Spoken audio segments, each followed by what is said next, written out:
सुप्रभात विद्यार्थियों। हमने अपनी पिछली कक्षा में समास किसे कहते हैं, समास का अर्थ, समास की विशेषता, उत्तर पद, पूर्व पद और समास विग्रह ये सब सीखा था। आज हम समास के भेद समझेंगे। समास के 6 भेद होते हैं। सबसे पहले हम समझते हैं अव्ययी भाव समास। अव्ययी भाव समास का पहला पद प्रधान या अव्यय होता है तथा समस्त पद अव्यय बन जाता है। यही अव्ययी भाव समास कहलाता है। अर्थात अव्ययी भाव समास में ध्यान से सुनिएगा, पूर्व पद का अर्थ हम पिछली कक्षा में पढ़ चुके हैं, यानी कि आगे वाला पहला पद वह अव्यय होता है तथा वही पद प्रधान भी होता है। हम इसका समास विग्रह करते समय उत्तर पद यानी कि दूसरा पद पहले लिखा जाएगा और पूर्व पद बाद में लिखा जाएगा। यह अव्ययी भाव समास की विशेषता होती है। जैसे यथाशक्ति, इसका पूर्व पद है यथा और उत्तर पद है शक्ति। जब हम समास विग्रह करेंगे तो मैंने आपको बताया कि उत्तर पद पहले लिखा जाता है, यानी कि शक्ति को हम पहले लिखेंगे और पूर्व पद को बाद में लिखा जाता है। शक्ति यथा के यानी कि के अनुसार, शक्ति के अनुसार। इसी तरह प्रतिदिन यानी कि प्रत्येक दिन। इसका समास विग्रह करते समय हम दिन भी लिख सकते हैं, यानी कि उत्तर पद जो है वो पहले लिखा जाएगा। इसी तरह से भी कई शब्द हैं, जैसे आमरण यानी मरने तक, रातों रात यानी रात ही रात में, भर पेट यानी पेट भरकर और बखूबी यानी खूबी के साथ। इसी तरह से हम दूसरा समास पढ़ते हैं जिसका नाम है तत्पुरुष समास। जिस समास में दूसरा पद यानी कि उत्तर पद प्रधान होता है और समस्त पद बनाते समय दोनों पदों के बीच कारक चिन्ह यानी कि परसर्ग का लोप हो जाता है। हमने कारक चिन्ह पढ़े हैं, कर्ता ने कर्म को करण से संप्रदान के लिए, ये जो के लिए, में, से, के द्वारा, ये जो भी कारक चिन्ह आएंगे उनका लोप हो जाएगा। ये तत्पुरुष समास में होता है। जैसे जल समाधि, जल में समाधि, तो ये में का लोप हो गया यहाँ और जल समाधि इसका शब्द बन गया। उसी तरह वाल्मीकि चरित, इसका हम जब वाक्य में बनाएंगे तो क्या बनेगा, वाल्मीकि के द्वारा रचित। तो हम के द्वारा का लोप हो जाएगा और हम लिखेंगे वाल्मीकि रचित।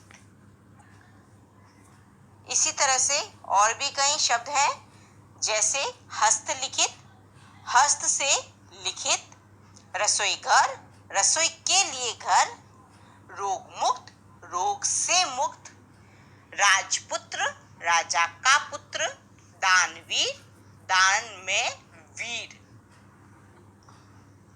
आगे हम पढ़ते हैं कर्मधारय समास।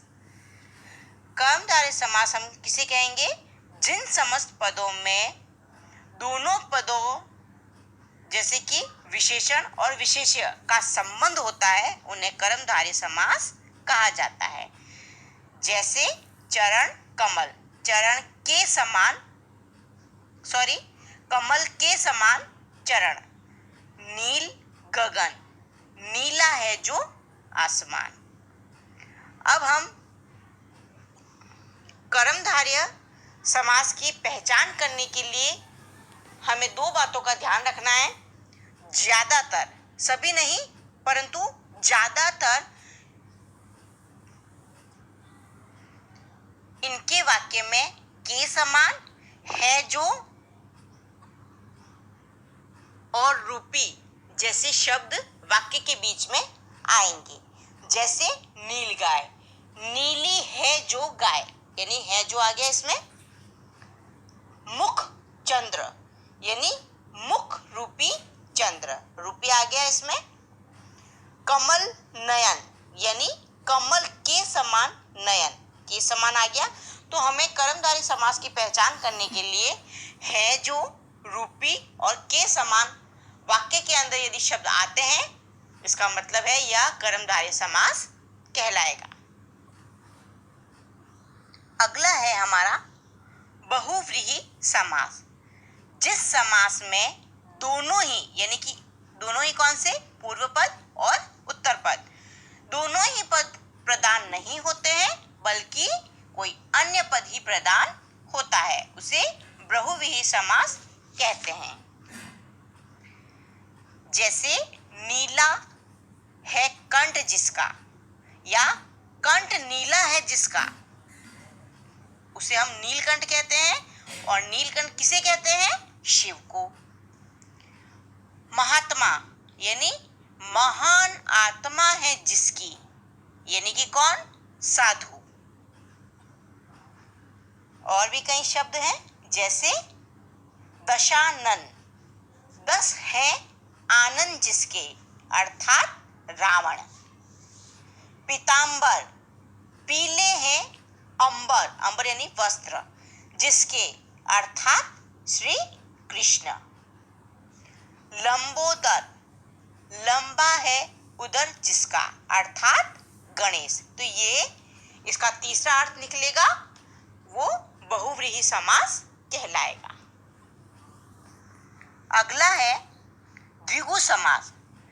जिस शब्द का पहला पद संख्यावाची हो, हमें ये ध्यान रखना है कि द्विगु समास के अंदर जो पहला पद होगा वो गिनती वाला या गणना वाला या संख्यावाची शब्द कह सकते हैं, वो होगा। जैसे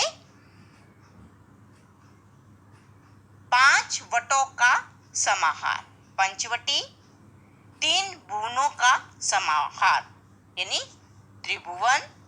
इसी तरह से और भी कई हैं, जैसे पंच तत्व, यानी 5 तत्वों का समूह, पंच आगे। फिर है चौमासा, यानी 4 मासों का समूह, चौमास यानी 4 मास। त्रिभुज, यानी कि 3 भुजाओं का समूह।